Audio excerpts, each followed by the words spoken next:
Good evening, everyone. Would you all stand for the Pledge of Allegiance?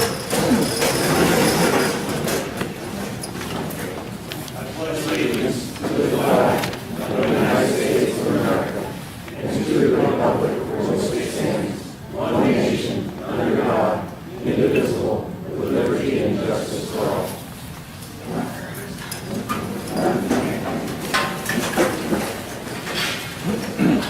Thank you, everybody, for coming tonight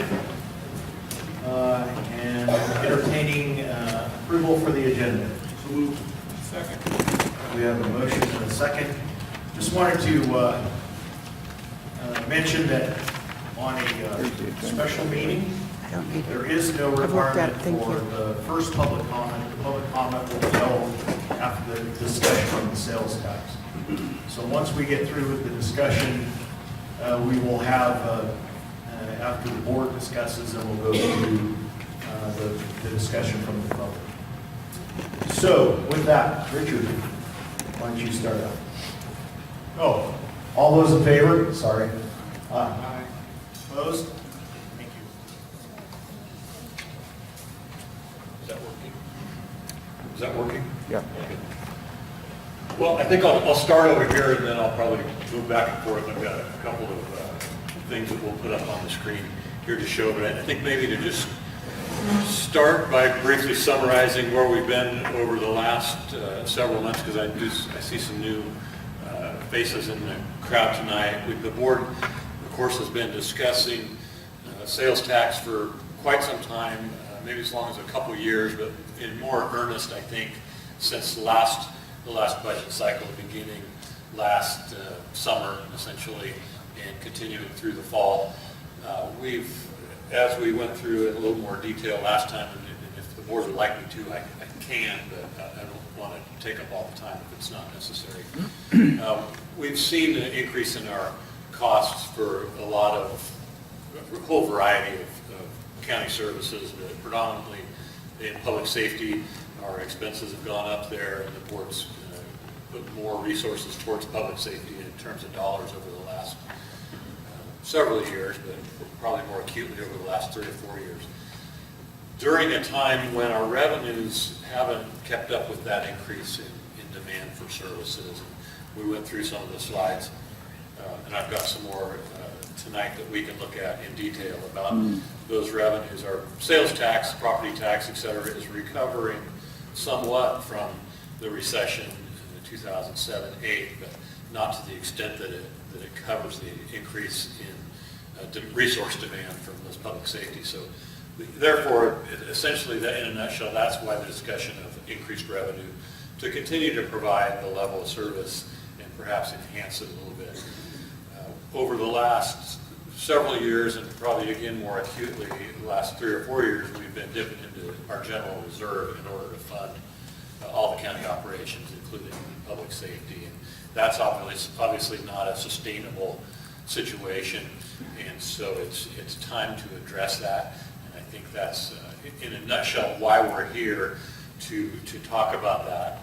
And once we raised that issue here late last summer, early this fall, the city, I think, in recognition that they've got some of the similar issues to the county in terms of resource constraints, also indicated that they were interested in pursuing some sort of tax measure to provide additional resources to the city, and expressed an interest in working with the county to do something jointly rather than each entity individually proposing sales tax measures. And through the course of a number of meetings and meetings with the city and city administration, we came up with what we thought is probably a most reasonable approach to that. I think Mr. Newton said it best when he said, nobody's perfectly happy with the compromise that we had put forward, and so it's probably a good deal. And what essentially that was is that the county would sponsor a 3/4 cent increase to the sales tax. The city and the county would split that on a percentage basis of the county to 55% and the city 45% now. With a couple of nuances to that, only the county could sponsor a tax measure that incorporates an unincorporated area of the county. So the county would be the sponsor of the tax measure, and through through a agreement, a tax sharing agreement, would share those revenues in that percentage. We initially had planned, and I think hoped to call that a general tax, with the logic being that the general tax, and for those that weren't here last time or aren't aware, a general tax, which is a general revenue to either a city or county that doesn't have, along with the tax, a designation for where the monies are to be spent, requires a lower threshold of voter approval than a special tax, which designates where the money is to be approved.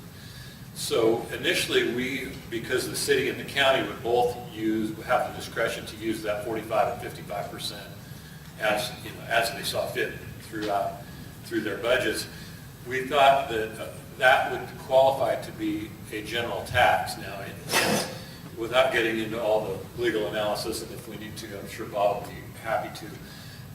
There's an argument to be made on both sides of that actually designating a portion of that tax to the city, even though it's for general purposes, could be argued that changes the character of the tax to make it a special tax, which would require the higher threshold of voter approval.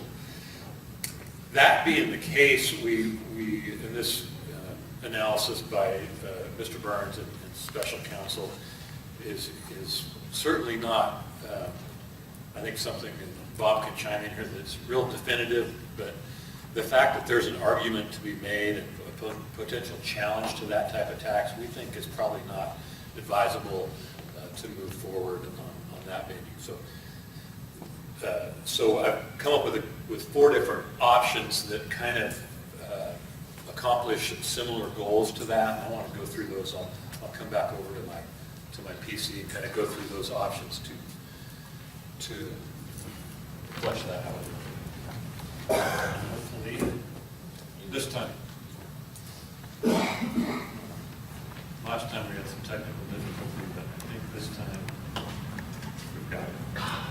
And there.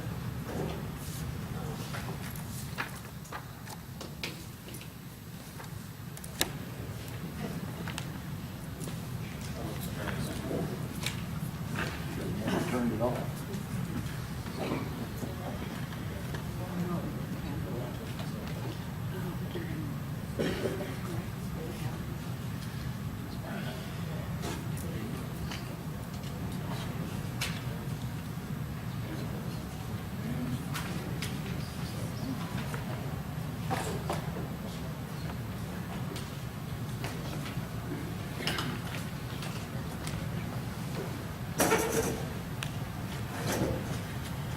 Okay, great, modern technology. Can everybody see that, or should we shut that light off in front? Jim's going to grab it. And I'll try to run through this quickly. There's 4 different options I want to present as options to discuss, and then at the end I've got a kind of You table. need to speak up a little bit, please. I'm having a real hard time hearing you. Okay, is that better? Yeah. Is that people in the back, can you hear? So we'll look at the 4 options, like I mentioned, and then I've got a summary that kind of encompasses all 4.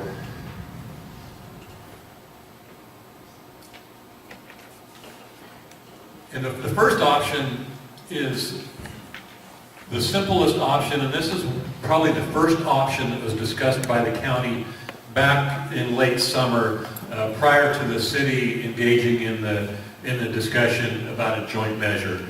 And this option is still on the table.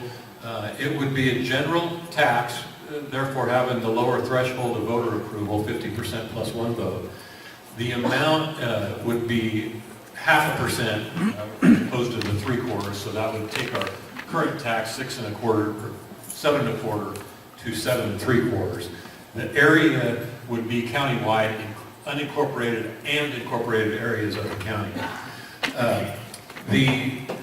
The Board of Supervisors would have the flexibility to budget that revenue annually for any general governmental purpose, including public safety, roads, bridges, parks, fairgrounds, public buildings, public health, consumer, and essentially any other legal purpose of the county.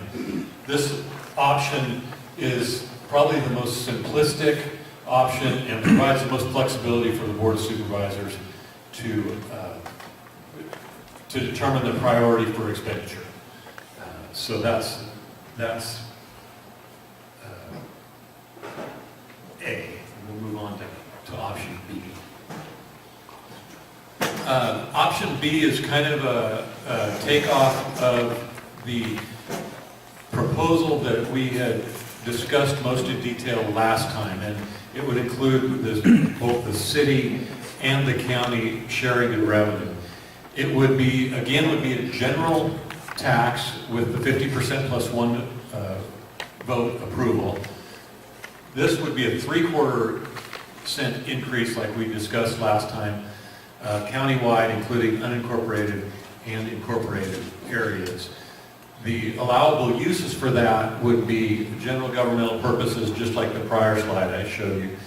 The unique part of this option would be an agreement with the city about different revenues than the sales tax that's generated by this ballot measure. So in other words, this 3/4 cent tax would go directly to the county.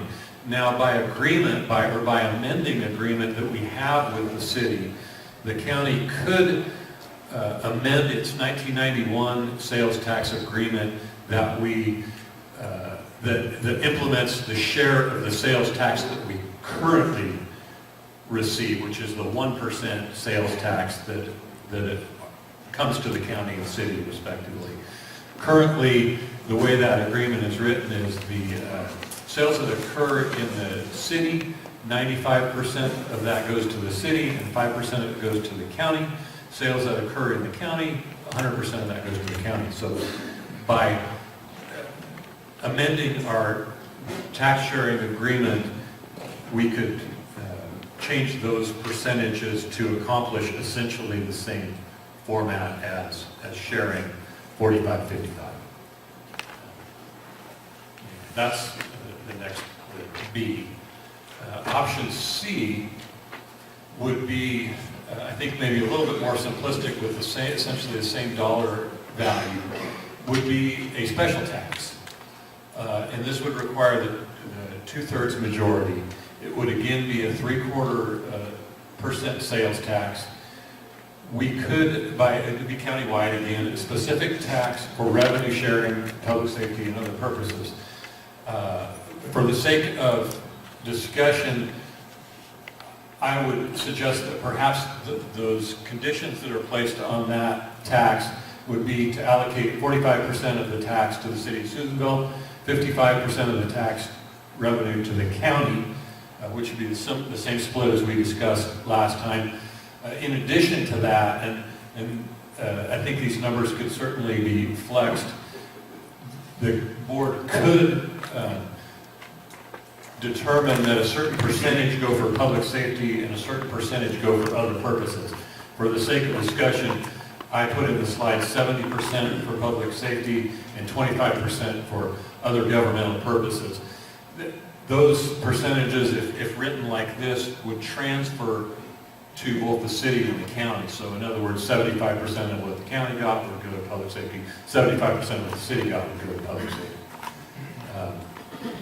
Downside in my view of this is the higher voter threshold. So there's option C. We'll go to option D. And again, just another option. This would be a general revenue tax, 50% plus one vote. Again, 3/4 cent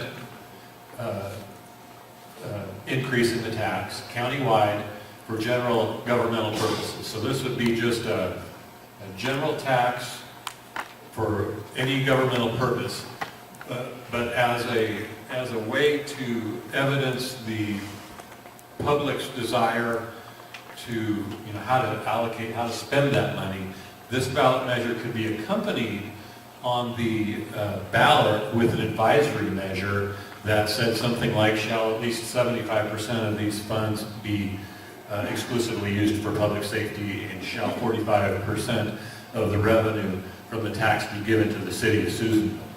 Now, in the benefit to doing the advisory measure versus the prior slide, option C, is that it would maintain its status as a general tax and therefore require the lower voter threshold. Downside of that, if you want to call it a downside, is that an advisory measure is non-binding. It's just what it says, it's an advisory measure. And so it would be advising the county on how, at least at this point in time, the voters would like to see the money spent. So, if I could summarize A, B, C, and D, and perhaps there's a fifth option, E, that we can discuss further tonight. This is how they look. I guess I've got a whole plethora of information we could go through in terms of the rationale for needing increased revenue and where the funds might go. But at this point, maybe I'll turn it back to the chairman for questions on this or your pleasure. Okay, are there any questions by the board before we go to the public?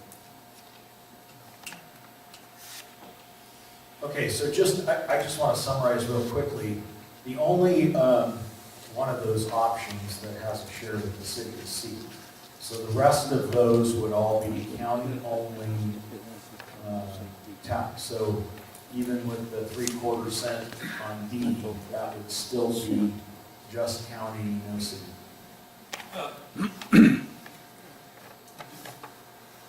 Is that on? It takes a second for that. There we go. So, actually, so C would certainly include the city by virtue of the ballot measure. D, the general tax, would technically be a county tax for county purpose with the advisory measure that advises on how to spend it.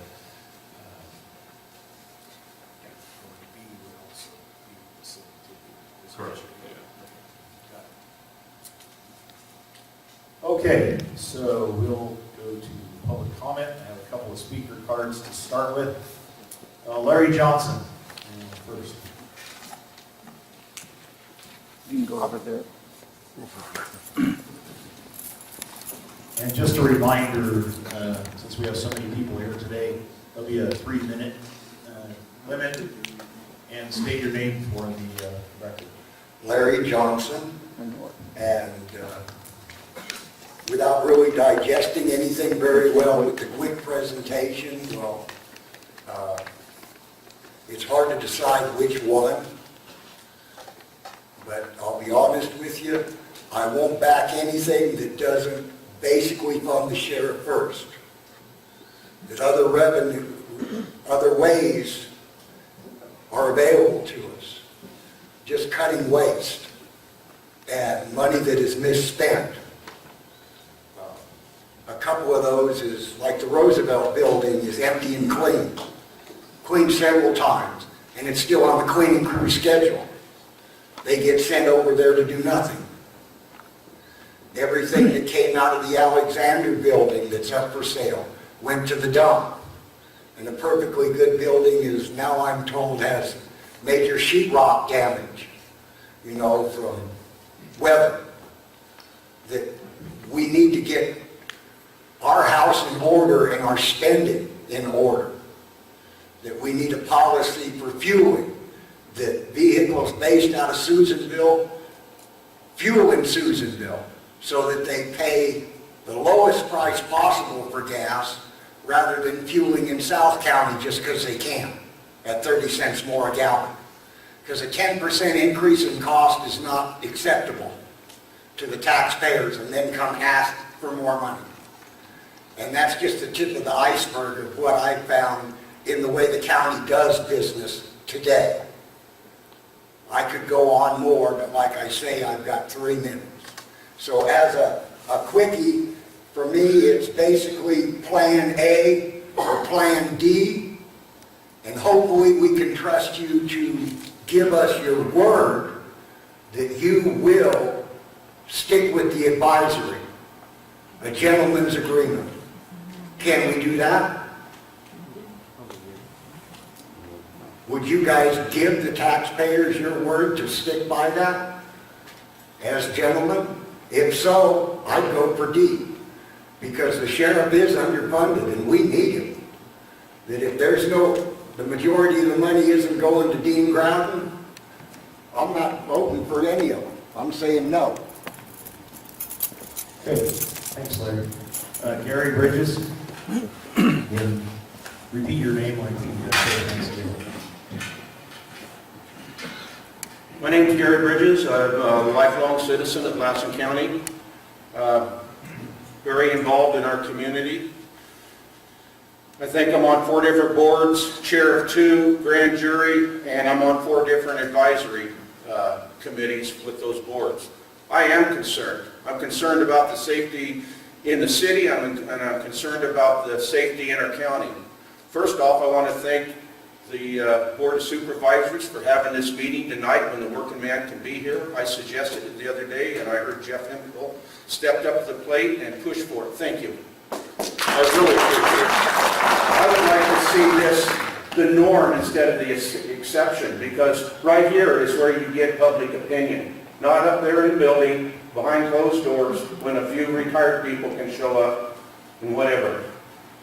Okay, first off, we've got 13 officers in Lassen County, in the PD. We're open for four people right now, one of them being the chief. I know this is kind of, you guys are county, but I want to cover all of it. We're down to 1 and 2 officers per shift to take care of 6,000 people. That's pretty bad odds. Pretty bad odds, and usually it's 1 at night. I know we have CHP that can come in and the sheriff that can come in, but when you've got the CHP out there at Hallelujah Junction, they can't get here in time. You've got the sheriffs clear up in North County, they can't get here in time. We've got a crime problem in Susanville. When our Little League baseball field isn't even safe, that's a problem.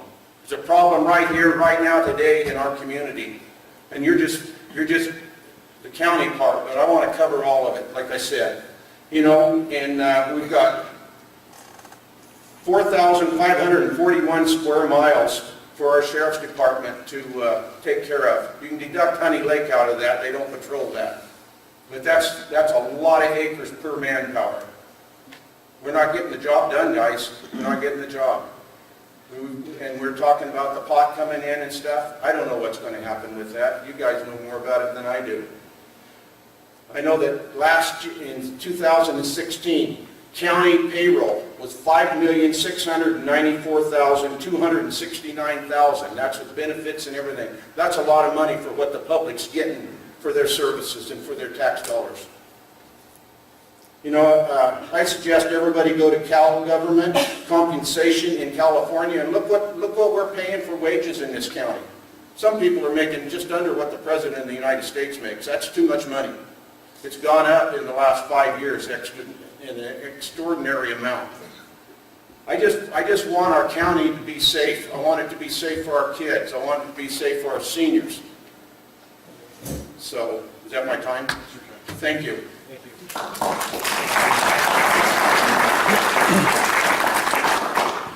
Pat Holly.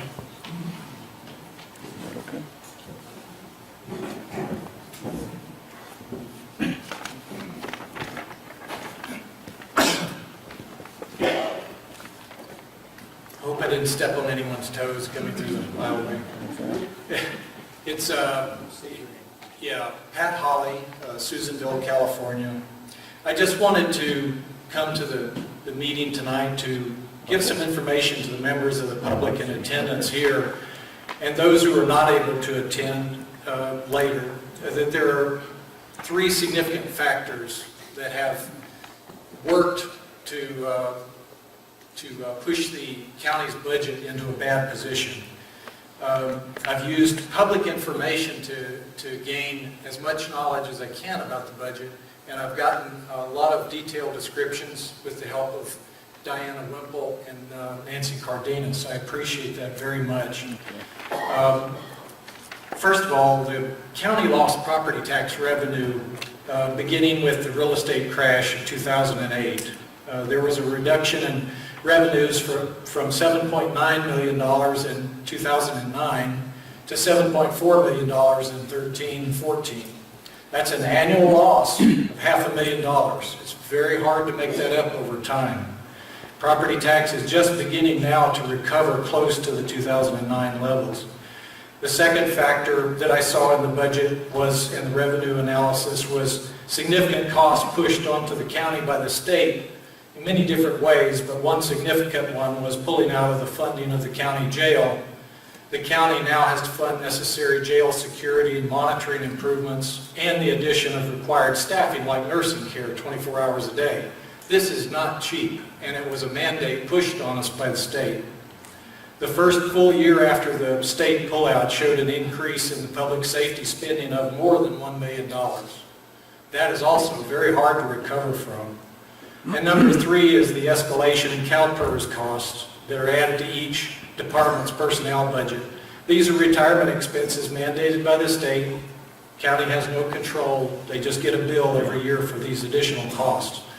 So these things altogether really have put the county's budget under pressure. The county is not spending wildly. There are not additional dozens of people in every department. There just are not. So these conditions have left no choice for the county but to utilize reserve funds each year, and that's happened each of the last 8 years. It averages about $750,000 per year is what it averaged, and that's very hard to recover from. It's a lot of money. County employees have done a good job. We have a great staff at every department, including the sheriff's department, and in fact, deputies make hourly wages that are only a few dollars higher than city PD. However, they carry more than 90% of the cost of medical insurance. So if they have a small family, that's going to be $1,200 to $1,400 a month out of their pay, out of their net pay. They're vastly out of time. Could I state my final position really quickly? I support option C with a modification that additional public safety funds are desperately needed to protect our city and county, and they should be additional to current spending levels, additional personnel to current spending levels. Thank you. I quoted some wrong numbers. Could I correct them real quick, please? You did? Yes. Yeah, go ahead.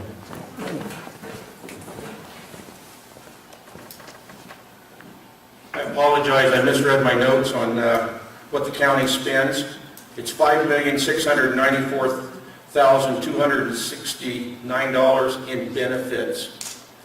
Total cost is over $26 million. So that was my correction. Okay, Joseph Turner. Just a reminder to state your name and field.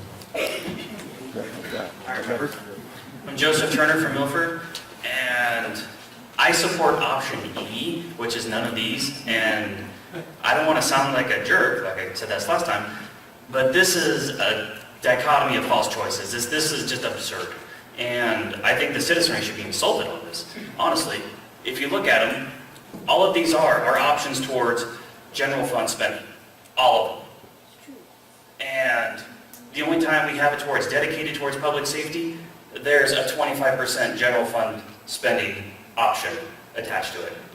So I'd like to hear my representative argue between each other about this rather than, sorry, but you're a bureaucrat, but rather than the bureaucrats. But I'd like to hear that from the legislature. I support my sheriff's department. I want to see these funds protected. So, and I've already mentioned before, I'm more than willing to help campaign and get that 16.7 or 16.67% to ensure that we protect the funding. And I'm also curious, why can't we try that first on the primary ballot? And if it fails, okay, then we can go to the 50% plus one on the general election ballot.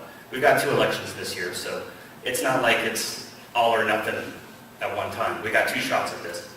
And I do just want to say to our Sheriff Dean, if you do anything to expand the deputy reserves, my offer still stands. I will happily purchase and donate NIJ level 3, A, 3 plus, 4 plates, whatever those reserve deputies need, because I know that's an expense out of their pockets. I'm more than happy to contribute that. So, and that's all I have. Thank you.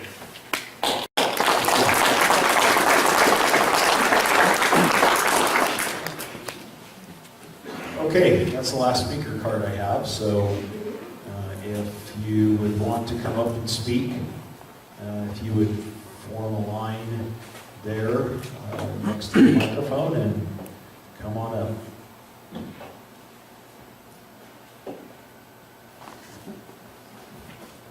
Just a reminder to state your name.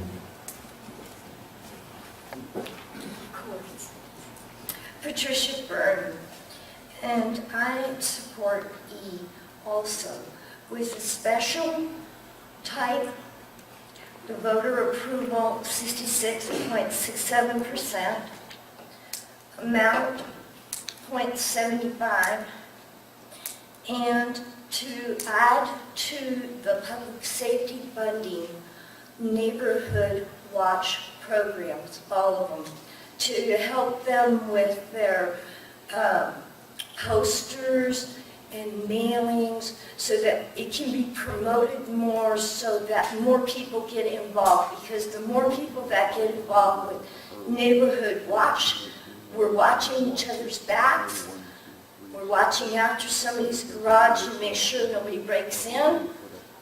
We need to get more people involved, and that's going to take money to do that, unfortunately. That's all I have to say. Thank you.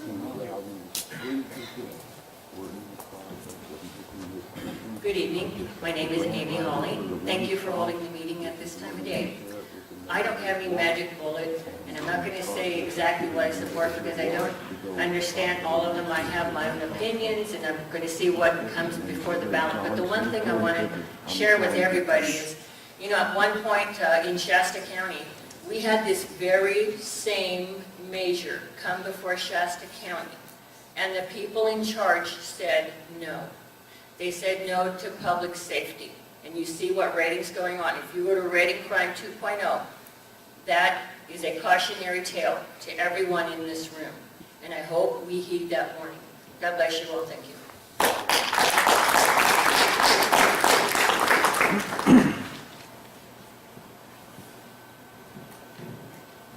Anyone else?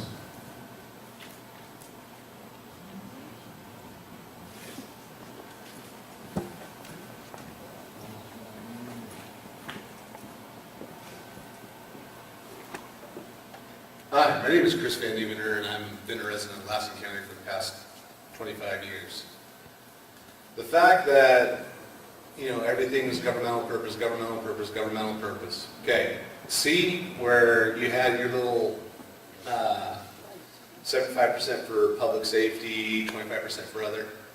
If you're going to advise the public, advise them wholeheartedly what that 25% is, regardless.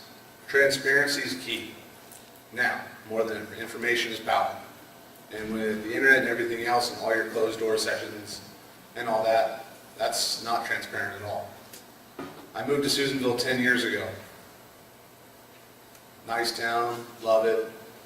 But the problems I see are lack of funding for officers, whether it be city or county.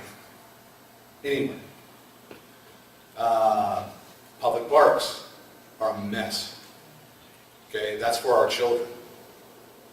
Okay, I see nothing publicated, put out to the public in the newspapers, anything that shows any transparency whatsoever. The only thing that I've seen and been told is that this board has received raises up into adding to over $100,000. If we're losing money, regardless, why are you guys getting raises? That's all I have to say.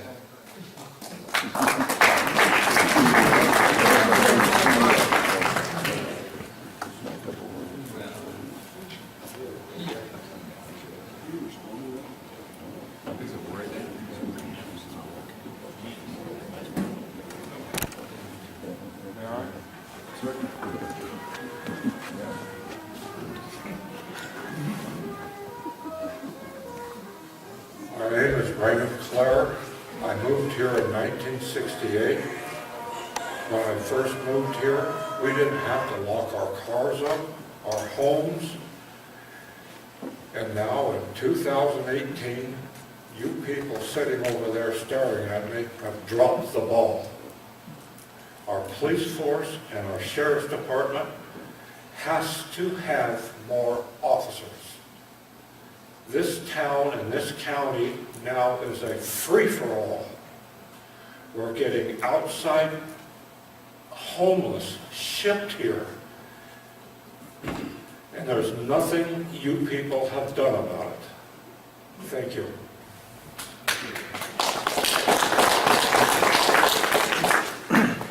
Sheriff, I see you trying to sneak up there, so go ahead. All right, good evening, everyone. Dean Groudon, Sheriff Coroner. I had a lot of notes here, but I'm going to abbreviate. So one thing that isn't a secret is we are short-staffed in law enforcement. Sorry.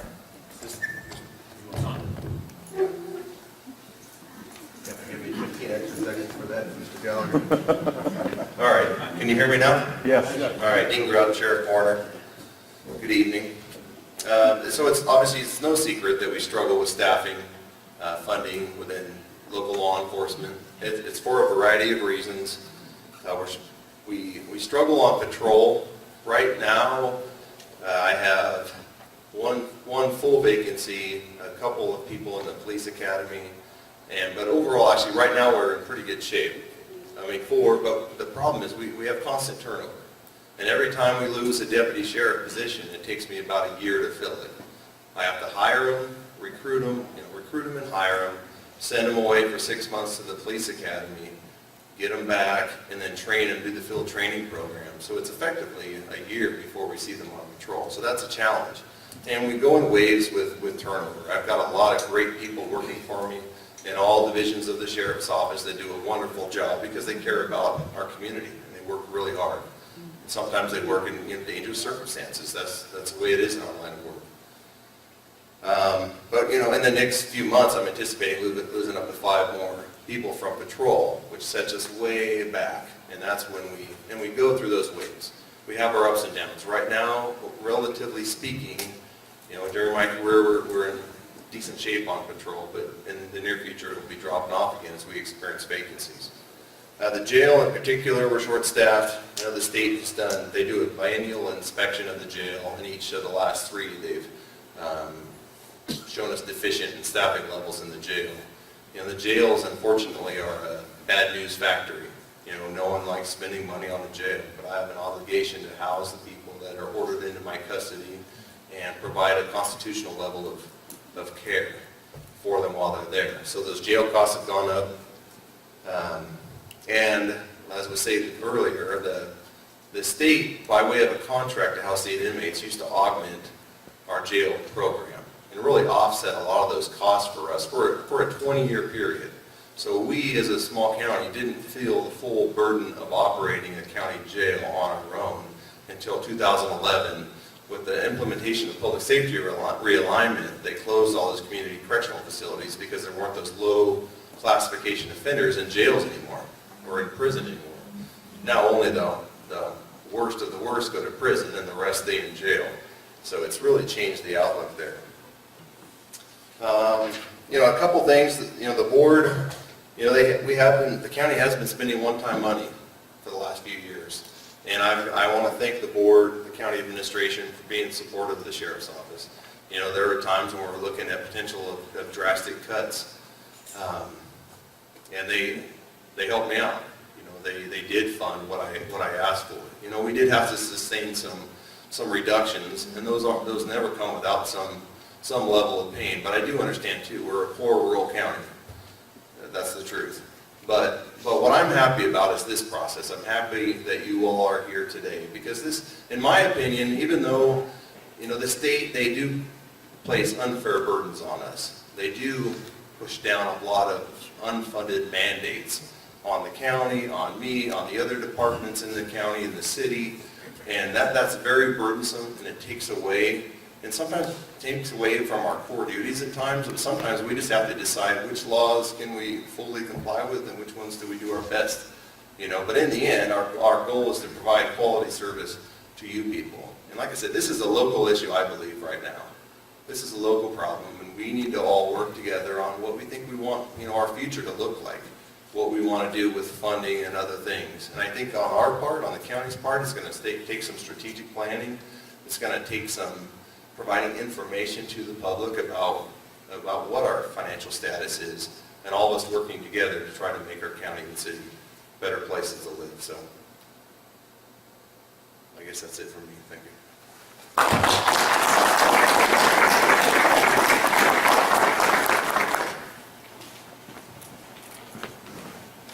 Go ahead.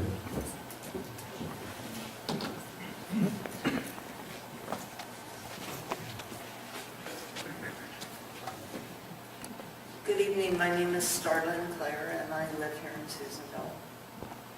I've been sitting there contemplating the options that we see on this tax measure, and I don't mind being taxed if I can see what happens with the money. And I am part of a neighborhood watch, and so I am very concerned about the security and safety of the public and of law enforcement officers in our county and our city here in Susanville. I spent 32 years doing $1 million of budgets and financing for the state of California, both in corrections and in Department of Forestry. And one question I have for the board is, and the county, is there an oversight committee, or has a study been done to see if there's any areas of cost avoidance with the county before they put a tax measure? In my background, we had a program for cost avoidance, and I saved millions of dollars for corrections just in my job. So I'm really not knowledgeable in the county budget and the county office. I'm not quite sure how it is run. But has there recently been any kind of study or committee to look at waste in the county budget before we put a tax increase on the budget? That's just a question I have. I think it should be looked at. If it hasn't been done recently, we might be able to avoid waste in the county budget and find the money that would even be more than the tax increase. Thank you.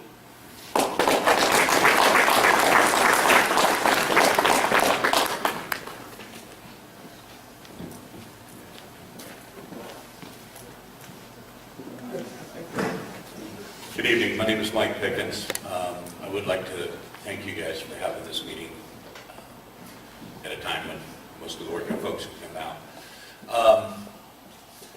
I can't echo the words any better, is having a cost analysis and being able to see where it can be trimmed, where it can be utilized better as far as county money goes. There's a little county not too far south of us. It's called Inyo County. It's very, very similar to what we do here. They're very successful in being able to generate through tourism, through fishing, through mule days. It's a little town called Bishop. I think a lot of people have heard of it. And they do an excellent job. I would love to be able to see getting models from other counties, finding out how they're dealing with it. There's a lot of counties that are just like us, that are rural, that don't really have much income coming in, but they find ways to generate it. And they find ways to utilize tourism and promoting it. We've got 9 lakes within an hour of us. I don't see why we're not the fishing capital of the world. Every opening day for trout season, we should have every hotel booked years in advance if we promote it. If we invite people to come to Sportsman's Paradise. I believe it was Field and Stream a few years back that voted Lassen County as top 10 in the United States in Sportsman's Paradise. I don't think we're even on the list anymore. I'd love to see that come back. It takes work. It takes a little bit of imagination. I know that there's a lot of good people here who are willing to roll up their sleeves, work, throw out some ideas, throw out some solutions, and find some ways to be able to make the county self-sustainable on its own, rather than to have to try and initiate a new tax. It's something to think about. That's what you guys do. Thank you.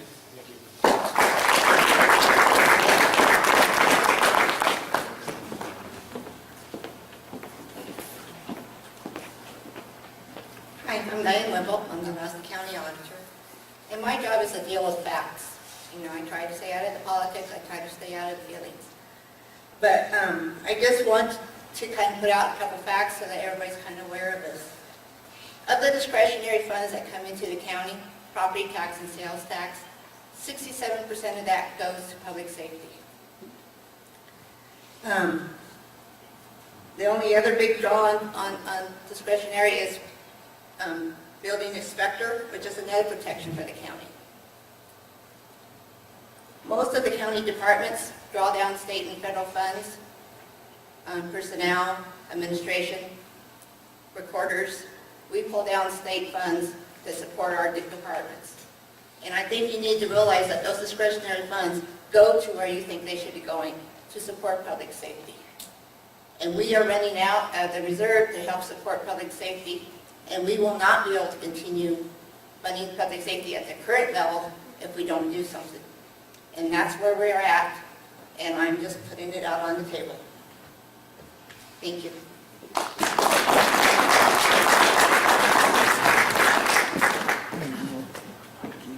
Anybody else? Dan, did you want to say anything? Come on up. And Dan, if you wanted to go, Dan, did you want to say anything?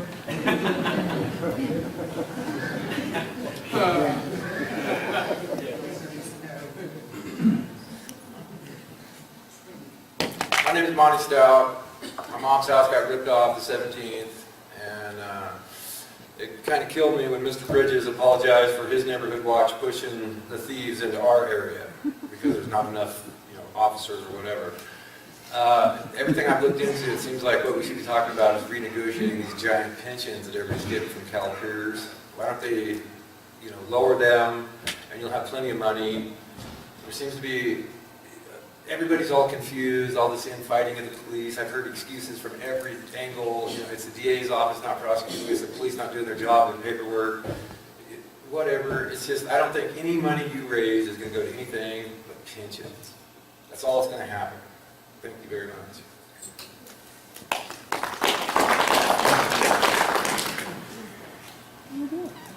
Anyone else? Charlie. I missed two things I wanted to mention. So I mentioned the shortage in the jail, but one important thing, we had in-depth staffing analysis conducted a couple years ago in 2015, and at that time they recommended, or they said we needed to add 13 corrections staff to the jail to run it appropriately. And since then we haven't added any. So, that's just a good example for you. We run real short-handed in there, and it's a very dangerous place, and it's become a lot worse since public safety realignment. So I have an obligation to safely house the people that are ordered into my custody, but clearly I have a legal and moral obligation to protect my employees that work there also. So don't think that doesn't wear on me every single day, that I should have them be able to get them some extra help. And most importantly, my door's always open. If you want to come in, and the best thing you can do is come in and do a ride-along, like Mr. Hawley did this last week. Come in, do a ride-along, talk to our people. If you have questions about budgets or how things are going, or you want to tour the jail, please, just, it's your jail. It's all of our jail. It's not mine. It's all of our jail. It's all of our sheriff's office. So if you want to learn anything about our operations, just please give me a call, come to the door, and we'll get you what you want. All right, thank you. Yes. Why do you feel you got such turnover in the sheriff's department? Well, the truth is, our salary, my correctional deputies make about half of what a correctional officer makes at the prisons. So you're My, losing them to the prison. I lose a ton. I mean, it's a killer.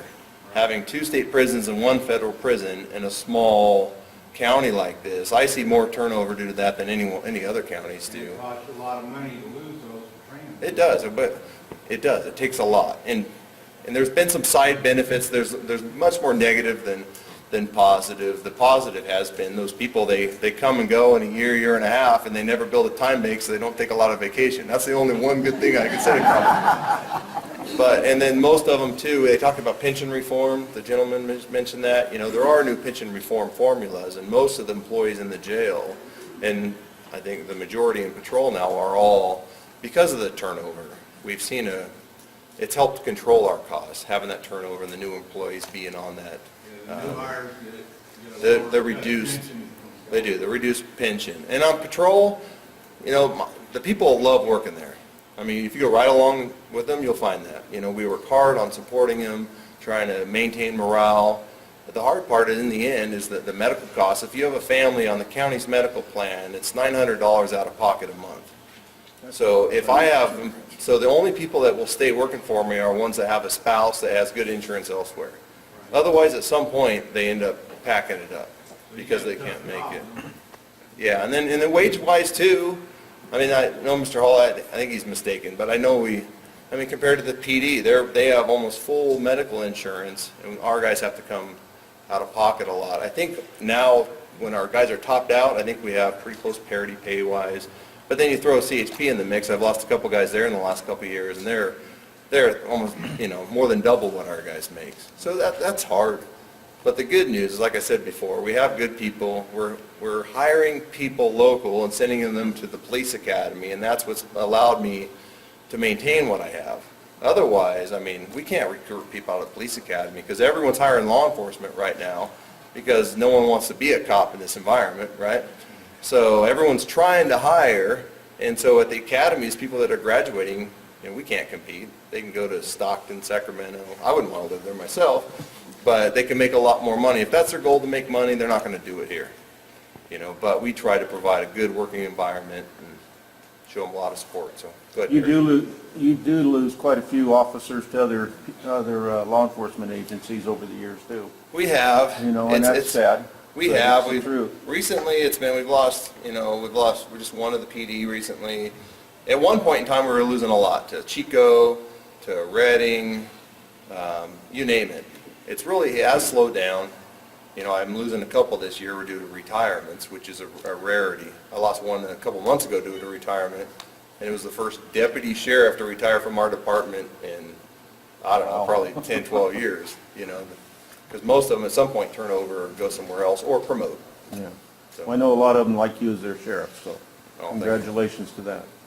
In your recruiting, you might mention and base a lot on it that the life expectancy of a Lassen County officer is a lot longer than a lot of these other places that pay more. I don't know. I don't know. My hair's getting gray fast. Yeah, but nobody shot you yet.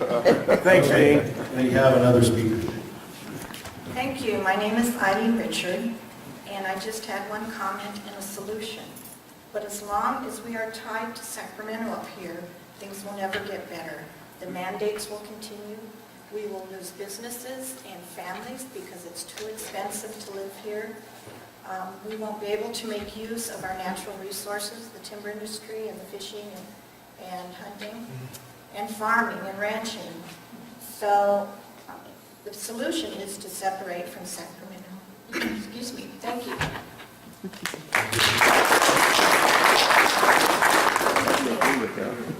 She must know I want to be part of Nevada. Land of the Denver Sweats. Okay, not seeing anybody else, I am going to bring this back to the board. Tom, you want to start? These taxes that are facing us, I support them. But we're not the only entity involved in this tax ballot issue. The city's heavily involved, and they need to be part of the decision-making process.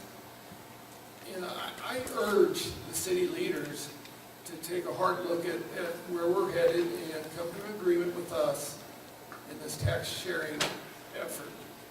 And I'm not sure if you guys have finalized your negotiations. Well, so last time we left the discussion with a framework for an agreement with the city to share a tax that would be sponsored by the county. And since then, we have come to learn, or at least we have enough uncertainty to be reluctant to put that measure forward because it might be argued to be a special tax requiring a higher threshold of vote. So I think we've essentially, and Mr. Newton's here maybe to speak for the council, I think we've come to essentially agreement on a framework that would work for a tax sharing arrangement. The challenge now is to find a framework that either can be legally done as a general tax or move forward with a special tax with a higher voter threshold. Thank you. Can everybody hear me okay? My name is Dan Newton. I'm the interim city administrator for the city of Susanville. And you got me up here to the podium to talk, so another government bureaucrat. Yeah, I don't necessarily have a lot to say about, I'm prepared to talk about the city's needs. I think we did that at the joint meeting. I do want to share with the members of the audience that the City Council has a meeting scheduled on Wednesday, the 7th, at 66 North Lassen Street. So we do have the sales tax item on our agenda as well for our council to discuss. So we will be talking about it as well. I think when we initiated the process, there was a lot of discussion, a lot of benefit realized by doing a joint effort with the tax. And I can't really speak for the council at this time, but that's the pathway that we embarked on, and I still think there's a lot of support for it. So I guess if the board would want to consider that information, I do feel like the council is still in favor of a joint effort on this matter. What time's that meeting? 7 p.m. 7 p.m. Thank you.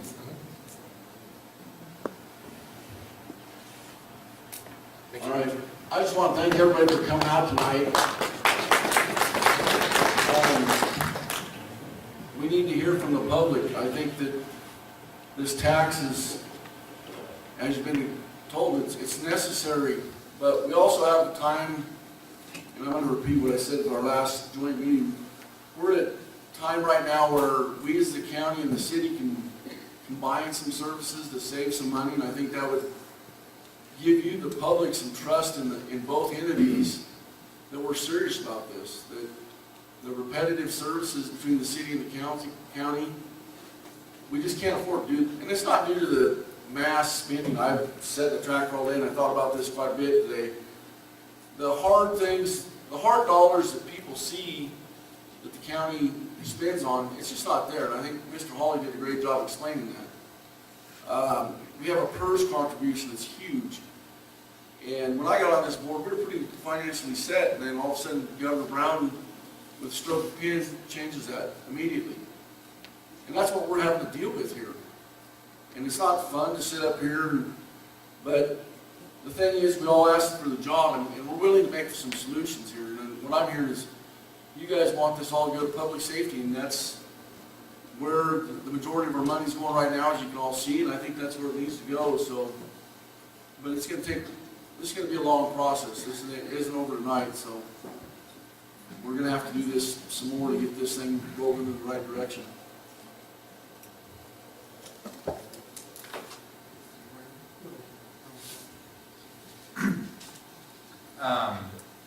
This is a hard meeting to sit at. Jeff's exactly right. We put our word is bond when you decide to run for the position.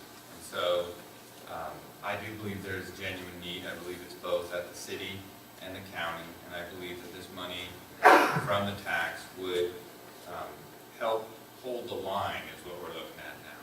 And that's realistically, I think you heard it from the sheriff, you're going to hear it from PD, you're gonna hear it from almost any public safety figure, is that we're holding the line.